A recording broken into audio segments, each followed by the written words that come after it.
The great devotee and servant Hanuman once asked his lord Sri Ram, "O Ram, you're the supreme being of the nature of Sat, Chit and Anand, or being, consciousness and bliss. I desire to know your nature truly for liberation or moksha. Please tell me how I can be released from bondage without strain." Ram instantly replied to his favorite devotee's request. "Well asked. I shall tell you, for I am well established in Vedanta." Hanuman then asked Ram about the Vedanta and about the types of liberation available to a seeker. Ram responded, "O Hanuman, liberation is of four kinds. Salokya, a living in the same world or lok as me. Sarupya, having the same form or roop as me. Samipya, or being near me. And Kaivalya. Even by reading one verse of any Upanishad, one gets the status of union with me, which is hard to get even by sages. But the only real type of liberation is Kaivalya, or absolute oneness, yielding the bliss of Brahman." This conversation, in fact, is taken from the Mandukya Upanishad, a short text in which Sri Ram narrates the list of 108 Upanishads to Hanuman. This list of Upanishads is hence known as the Mandukya canon. But Ram also gives Hanuman further advice on how to use the Upanishads to gain liberation. He says, "But by what means is the Kaivalya, or absolute oneness kind of liberation received? The Mandukya Upanishad is enough. If knowledge is not got from it, then study the 10 Upanishads." In this verse, Sri Ram refers to the 10 principal or Mukhya Upanishads of the Mandukya canon. These Upanishads are considered the most ancient and insightful. They're also considered important because we have the commentaries of the great sage of Advaita Vedanta, Adi Shankaracharya, on these Upanishads. But even among these 10, Sri Ram mentions the Mandukya Upanishad separately. What is the reason for this? The Mandukya Upanishad is in fact the shortest of all Upanishads, comprising merely 12 short verses. The idea then must have been that reading and meditating upon these 12 verses would be enough for achieving liberation. Only if a person is unable to absorb the subtle and esoteric knowledge contained in the Mandukya Upanishad, that person may look for guidance from the other principal Upanishads, which contain the same knowledge expressed more elaborately. Despite its shortness, the Mandukya Upanishad has received 2 vast commentaries from the great founding teachers of Advaita Vedanta, Gaudapad and Adi Shankaracharya. In fact, Gaudapad's commentary on the Upanishad, known as the Mandukya Karika, is considered a spiritual classic in its own right. Adi Shankara's commentary on the Upanishad is in fact both a commentary on the Mandukya Upanishad as well as the Mandukya Karika. A reason for this may have been the fact that Gaudapada was a spiritual precursor in the lineage of Shankara. In this video, we will do a deep dive into the Mandukya Upanishad. We will discuss all the 12 verses of the text. To explain each verse, we will borrow from the commentaries of Gaudapada and Adi Shankara.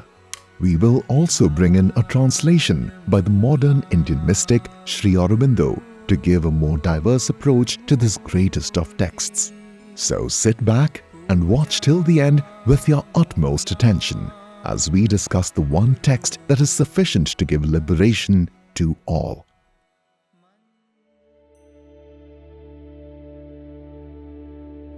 Just as the normal state of a man afflicted by disease consists in his getting cured of the disease, similarly, the normalcy of the self, stricken with identification with misery, is regained through the cessation of the phenomenal universe of duality.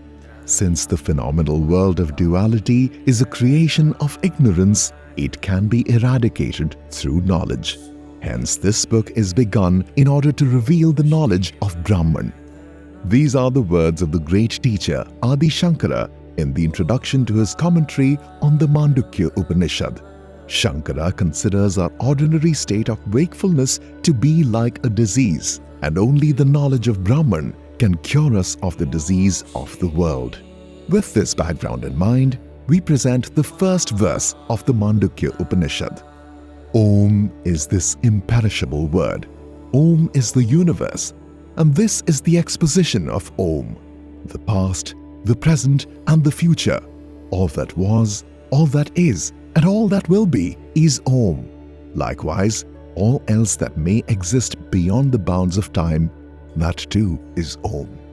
This is how Sri Aurobindo translates into poetic English the first verse of the Upanishad. The Upanishad states that Om is all that exists. How can we understand this? Shankara, in his commentary, tries to explain how Om is the underlying substratum of everything that exists. He argues, just as the non-dual self, notwithstanding the fact that it is the supreme reality, can still be the substratum of all the illusions of the world. Similarly, it is Om that appears as all the ramifications of speech. Om is essentially the same as the self. In other words, Shankara suggests that just as the self, which is the only reality of the world, according to his philosophy of Advaita Vedanta, can still appear as all the illusions of Maya, it is Om that is the only real speech, but appears as all the words that we can speak. According to Shankara's philosophy, the world, or Jagat, is composed of only two things, names, or Nam, and forms, or Roop. But all the objects of the world, the Roop, ultimately are not different from their names, or Nam. And so, the forms dissolve in the names, and the names themselves dissolve in Om, which is the ground of all speech. Hence, the world itself becomes a manifestation of Om. Shankara also suggests the proximity of Om to Brahman, by virtue of its being the means for the attainment of Brahman. This discussion of Brahman takes us to the second verse of the Upanishad.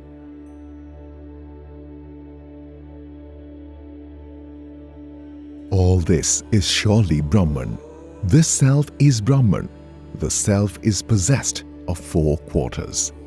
This is how the 20th century monk of the Ramakrishna order, Swami Gambhiranand, translates the second verse. Here one must note that the line, "This self is Brahman," or in Sanskrit, "I am Atma Brahma," is one of the great sayings, or Mahavakya, of Shankara's Advaita Vedanta tradition. Shankara imagines that the Rishi of the Upanishad would have pointed to his own self by placing his hand on his heart as he uttered, "This self is Brahman." Now, what are these four quarters of the self?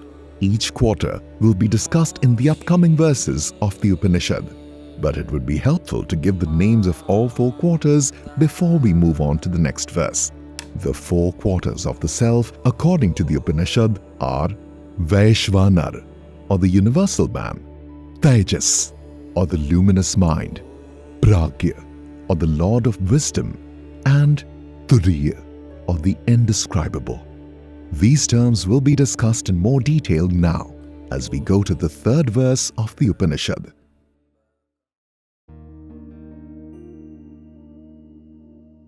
The first quarter of the self is Vaishvanar, whose sphere of action is the waking state, whose consciousness relates to external things, who is possessed of 7 limbs and 19 mouths, and who enjoys gross objects.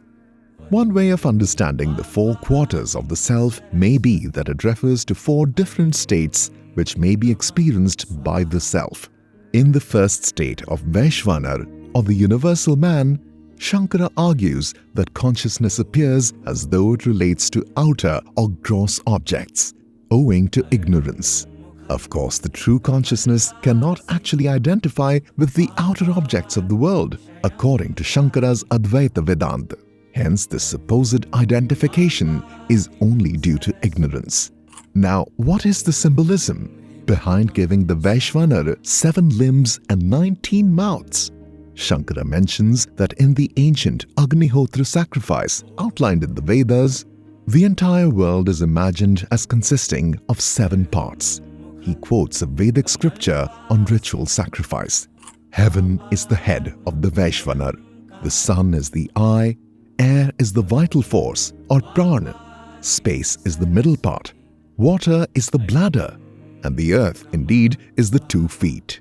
Hence, this Vedic symbolism of the whole external world as one universal man is carried forward in the Upanishad, but now only refers to one quarter of the self, the quarter concerned with the external world.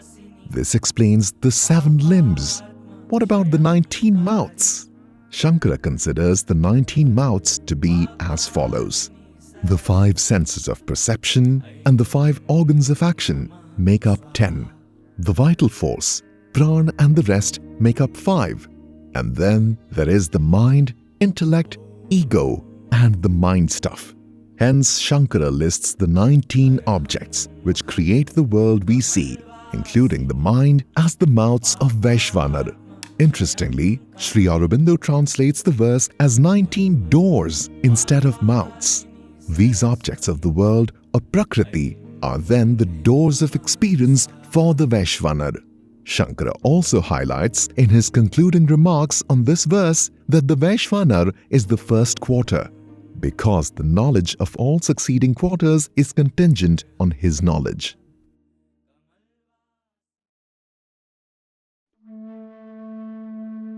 Tejas is the second quarter, whose sphere of activity is the dream state, whose consciousness is internal, who is possessed of 7 limbs and 19 mouths, and who enjoys subtle objects. Now, Tejas is the second quarter, which is when our consciousness appears to be related to the dream state. How does this take place? Shankara explains in his commentary. The consciousness of the waking state, though it is only a state of mental vibration, is associated with many means, and it appears to be engrossed in external objects, and thus it leaves in the mind the corresponding impressions or samskara. Under the impulsion of ignorance, desire, and past action, that mind makes its appearance in the dream state, just as in the waking state, but without any external means. This is Shankara's rather scientific explanation of how dreams take place. But why is the self in the dreaming state called Tejas? Shankara explains. He is called Tejas, or luminous, since he becomes the witness of the modes of cognition that is bereft of objects and appears only as a luminous thing. As Vaishvanar is dependent on objects, he experiences the modes of gross cognition, whereas the awareness that is experienced in Tejas consists of mere impressions or samskars. Hence, the enjoyment is subtle. This takes us to the third state, or third quarter of the self, the pragya.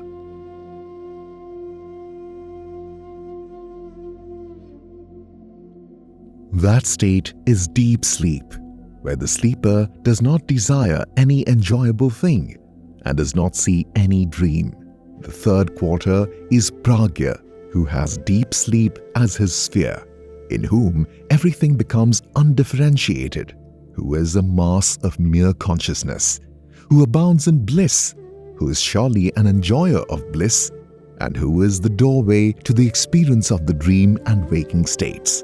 The third state is pragya, the wisdom of deep sleep, where there is no desire, no vision, but only a mass of mere consciousness, which is not attached to anything at all. Why is the state of deep sleep referred to as full of bliss? Shankara explains as follows. He is Anandamaya, or full of joy. His abundance of joy being caused by the absence of the misery involved in the effort of the mind vibrating as the objects and their experiencer. But he is not bliss itself, since the joy is not absolute. This absolute bliss can only take place in Turiya, the indescribable fourth state of the self.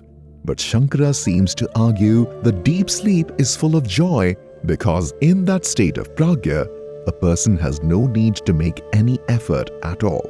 He writes, just as in common parlance, one remaining free of effort is said to be happy or an experiencer of joy, so pragya too is called full of joy, because by him is enjoyed this state that consists of extreme freedom from effort. Why is he called pragya, which may be translated as wisdom or conscious?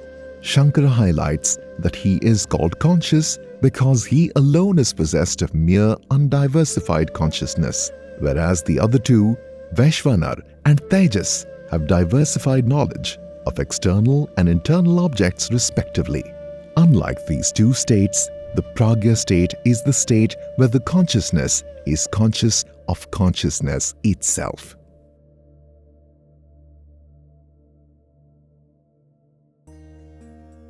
This is the Lord of all. This is the omniscient. This is the inner controller. This is the womb of the universe.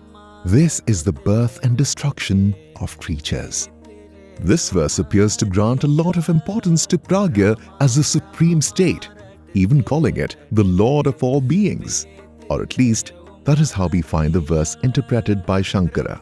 However, the verse itself does not refer to pragya, but only to this, whatever that may mean. It is of course natural to see it as only talking about the pragya state, because that's what the previous verse talked about. Now, an important issue here is, why is pragya, the state of deep sleep, glorified as the inner controller or antaryam? Shouldn't this apply to the entire self and not just this one quarter of it? Also, would it not be more accurate to call the fourth state, the indescribable turiya, as the Lord of all states?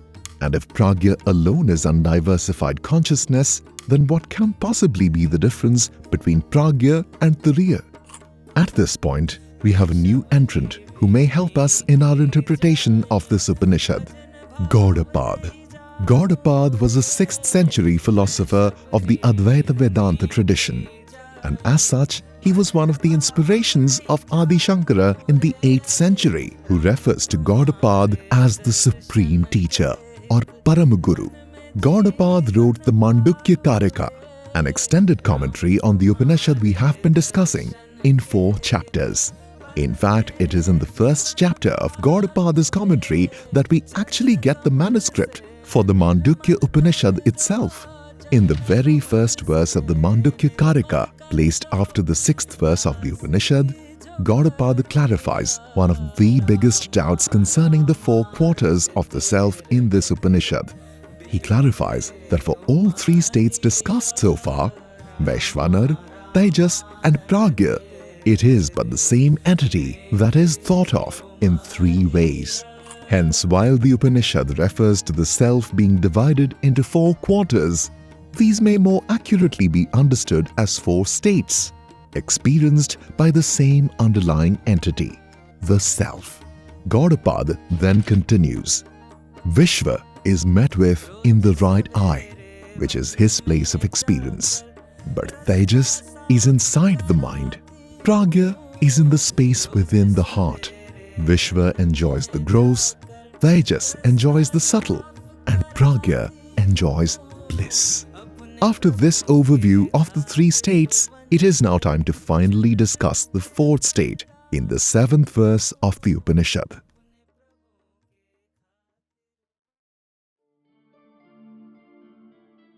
They consider the 4th to be that which is not conscious of the internal world, not conscious of the external world, nor conscious of both the worlds, nor a mass of consciousness, nor conscious, nor unconscious, which is unseen, beyond empirical dealings, beyond the grasp of the organs of action, uninferable, unthinkable, indescribable, whose valid proof consists in the single belief in the self, in which all phenomena cease, and which is unchanging, auspicious, and non-dual. That is the self, and that is to be known.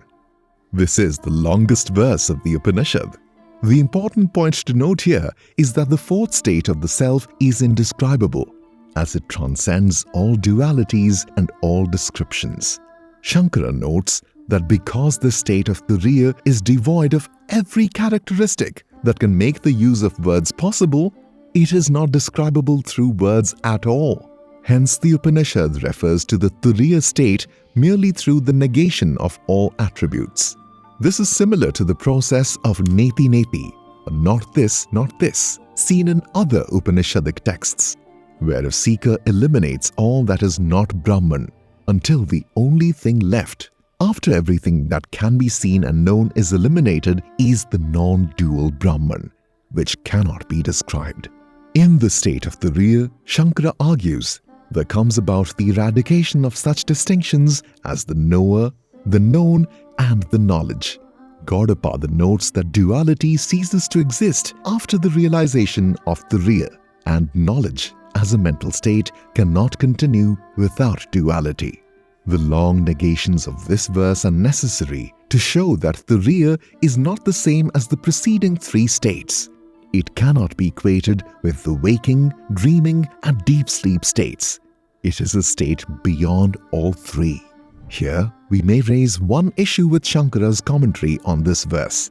Shankara argues that the real is distinct from the earlier three states, as the previous three states are mere appearances. Shankara must make this distinction because, in his Advaita Vedanta philosophy, everything except for the non-dual, indescribable consciousness of Brahman, described by this Upanishad as the real, must be an illusory appearance, which is ultimately unreal. However, we must note that nowhere in the Upanishad are the previous three states, the Vaishvanar, the Tejas, and the Pragya, referred to as only appearances. Instead, the Upanishad even goes so far as to call the Pragya as the inner lord and controller of all, the Antaryamin. It is possible that this Upanishad may be interpreted following a Vijnana Vedanta perspective, following the teachings of Sri Ramakrishna.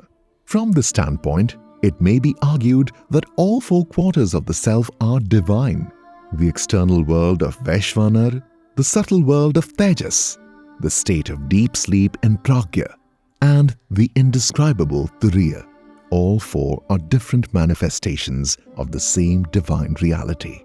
The Upanishad may even support this interpretation by referring to all four states as quarters of the self, with no hierarchy between the four states.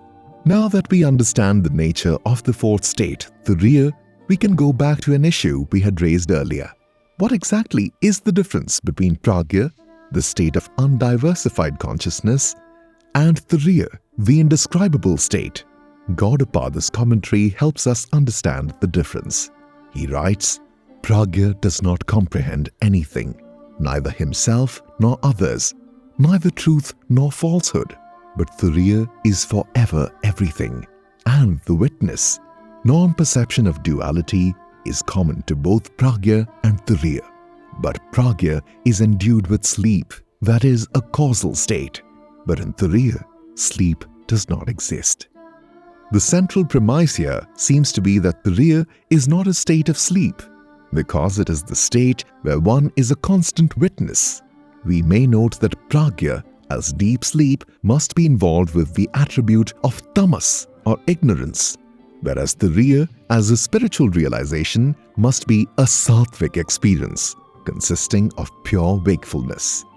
In his commentary on Gaudapada's commentary, Shankara makes an interesting point. Gaudapada defines Turiya as the state where one finally awakens from the dream of Maya.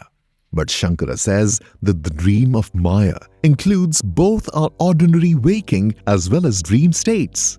When we are supposedly awake, we still see dreams like, this is my father, this is my son, I am happy, or I am miserable. For Shankara, these thoughts centered in the ego are like a daydream, which are just as illusory as the dreams we see at night. Now that we have discussed all four quarters of the self, you may have a question. The Upanishad started with discussing Om and then quickly went to discussing these states. But what is the relation between these states and Om? This is finally answered by the next verse.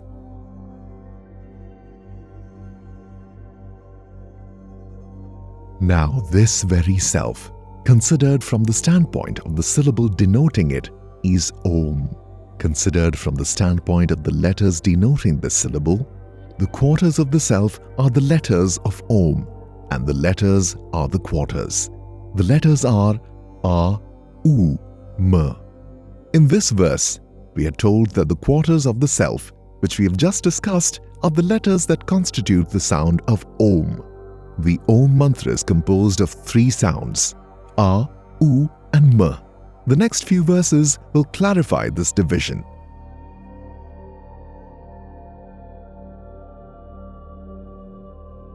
Vaishvanar, having the waking state as a sphere, is the first letter because of his pervasiveness, or because of being the first. He who knows thus does verily attain all desirable things and becomes the foremost. The first quarter of the self, Vaishvanar, or the universal man of the waking state, is here associated with the first of the three sounds which create Om. Shankara, in his commentary, highlights that Vaishvanar can also be called Virat, which is the cosmic form of Lord Vishnu. As Vaishvanar comes first in the list of four quarters of the self, it is appropriate for him to be denoted by which is the first letter of the Sanskrit alphabet.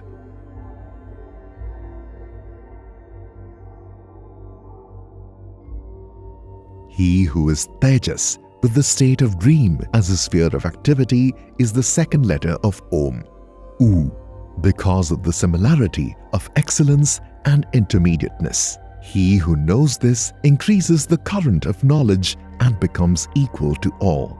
None is born in his line who is not a knower of Brahman.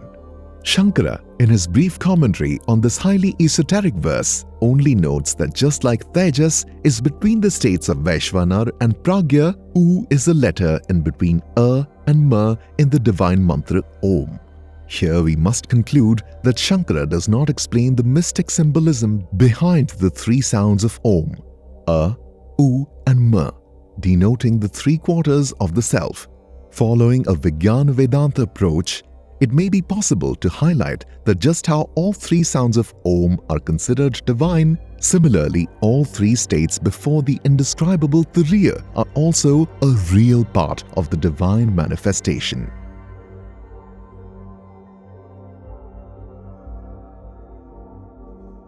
Pragya, with his sphere of activity in the sleep state, is Ma, the third letter of Om, because of measuring or because of absorption.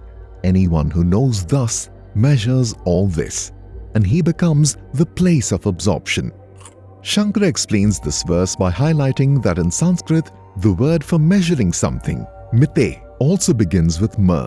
It is the state of Pragya that measures the previous states of Vaishvanar and Tejas, because both of those states enter into and come out of the Pragya state of deep sleep. Similarly, when one pronounces Om, the first two sounds, and U, dissolve in Ma. Now, Gaudapada has a few verses to introduce the final verse on Turiya. He writes that after this state, even the Ma sound must dissolve in Om. This Om is the chant that is beyond all sounds, and hence must be partless.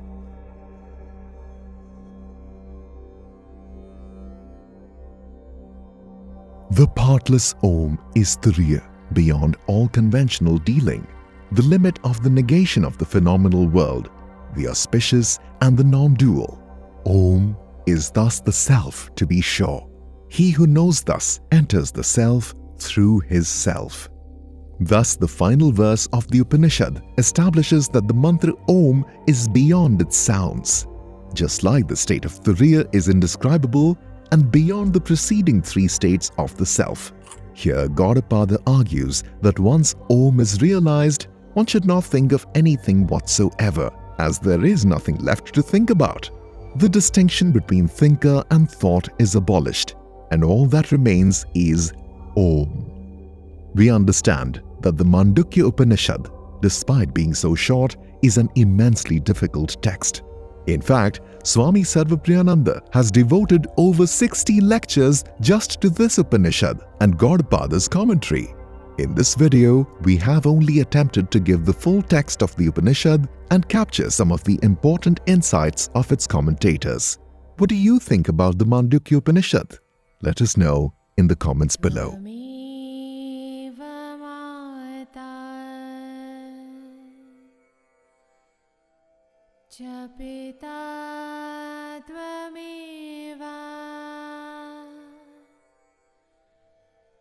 त्वमेव बन्धुश्च